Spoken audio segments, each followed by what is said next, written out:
Welfare state, on the other hand, it is not necessarily a reformistic state. It brings about welfare from from the top. In that, women figure as a beneficiary. Now, women are all the welfare subject. They're not necessarily someone who is actively participating in the policy processes or in the program processes that the state takes on. State may have one or two policy makers as women and who might, sort of bring in the women's interest.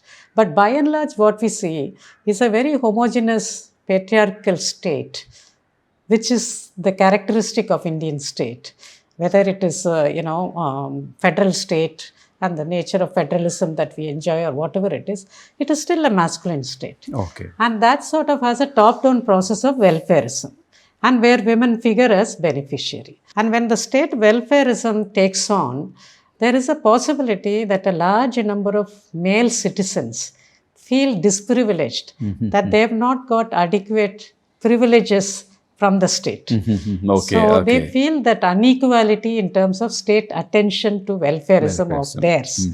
Now, this results in a crisis. And this crisis can be avoided if the state now also simultaneously focuses on crisis of unemployment among men.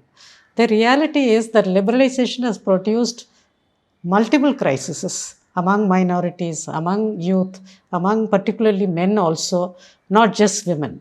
Now, in this kind of a situation, the focus only on women's welfare as gender welfare may have repercussions for women more, because given the unchanged patriarchal structures. What happens to men when you focus on adequate development for women, how men have to change their manners and accommodate these changes. The patriarchal values have to be completely demolished.